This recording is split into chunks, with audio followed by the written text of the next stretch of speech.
The 2024 U.S. presidential election is now less than a year away. No election since the 1860 election that resulted in the secession of the South is as consequential as this election. Given Americans cannot be any more polarized, this election will test the resilience of American democracy and the political maturity of American voters. Who's going to win? What would it mean? What could go wrong?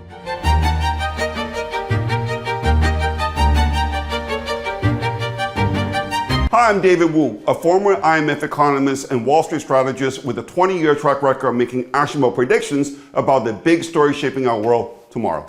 The phrase, "Is the economy stupid?"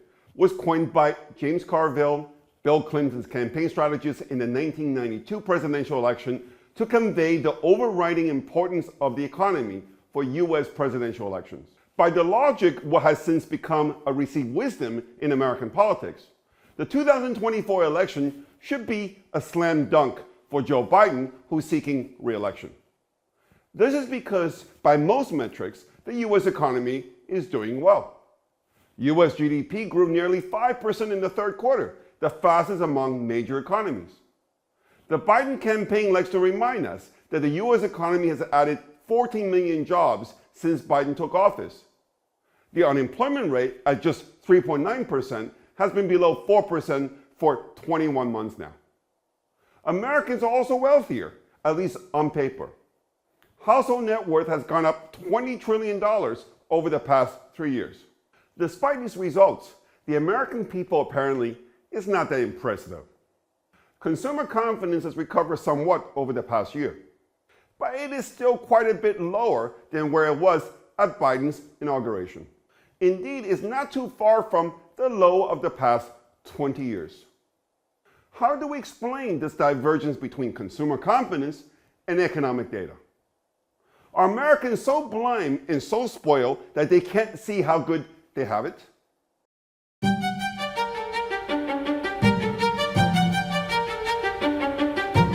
There's a perfect explanation for the unhappiness of Americans with respect to their economic situation. The real earnings of American households, meaning their earnings after inflation, are lower today than where they were when Biden took office. This is the most damning detail of Biden's economic policy record. The challenge this poses for the Biden re-election campaign is that there is no spin that can possibly mitigate the voters' perception of this economic reality. This is because they are reminded of it by what's left in their bank accounts at the end of every month. Many Americans are so cash-strapped that they're tapping their credit cards and even their retirement plans to make it through the month. Of course, not all of the surge in the cost of living of the past 3 years can be blamed on Biden. The disruption of the global supply chain during the lockdowns was clearly outside his control. However, there is no denying that Biden's policies made things worse.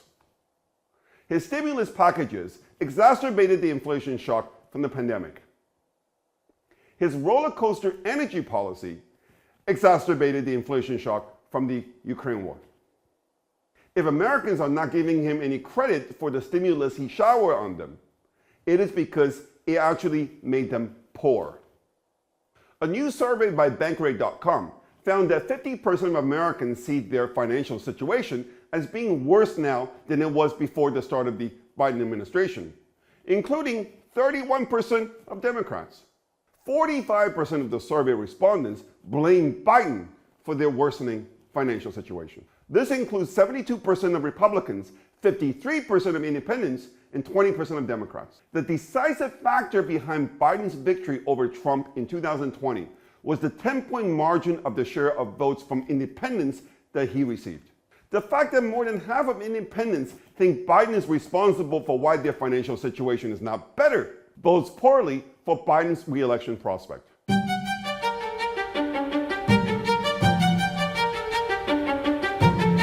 While Biden struggles, Trump is, on the other hand, gaining momentum.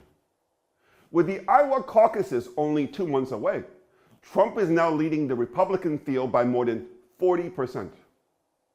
Trump's lead over other Republican presidential candidates is so huge that this week Ron DeSantis' biggest donor decided to switch support to Trump. I suspect he won't be the last. Meanwhile, Trump has moved ahead of Biden in a hypothetical matchup and is leading him by an average of 1 point. Why is Trump doing so well when he faces 91 felony charges in 4 separate criminal cases? The results of a new New York Times Siena College poll of the 6 battleground states provide important clues about American voters' state of mind right now. In terms of favorability rating, the new poll has Trump and Biden more or less tied.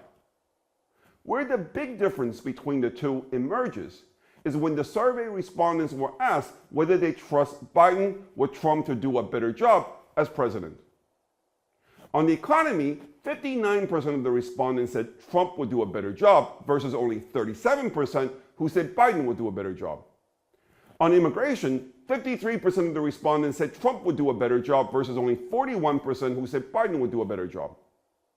On national security, 53% of the respondents said Trump would do a better job versus only 41% who said Biden would do a better job. Biden does lead Trump on abortion by 49-40. He also leads Trump on democracy, but only slightly by 48-45%. We all know Trump brings out extreme feelings in people. But what these results tell me is that once people put their feelings aside, they trust Trump more than they trust Biden when it comes to the biggest issues facing the country right now. What it means is that American voters, after having 3 years to reflect on what Trump did during his presidency, are reassessing their opinion of him, or at least his competency. The fact is that real wages during Trump's presidency grew at the fastest rate in 2 decades. The fact is that Trump was the first president since Jimmy Carter who did not start a new war or was involved in escalating or starting a new military operation. Perhaps these facts are finally dawning on Americans. The New York Times Siena College poll shows Trump beating Biden in 5 out of the 6 battleground states by an average margin of 5 points. By the way, Trump lost in all 6 states in 2020.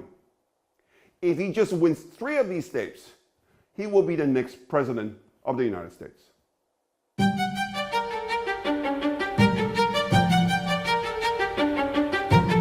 A major narrative in American mainstream media over the past 3 years is that Trump poses a grave danger to America and to American democracy.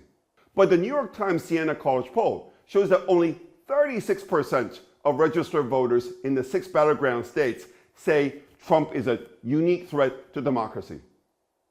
Another constant narrative in the American media is that Trump is racist. But the new poll shows that 22% of blacks and 42% of Hispanics in the 6 battleground states intend to vote for Trump. These are record numbers for Republican presidential candidates. What all this points to is the diminishing influence that the mainstream media has over public opinion. Call me an optimist, but to me this is a sign of political maturity and progress, when reality trumps ideology and narratives.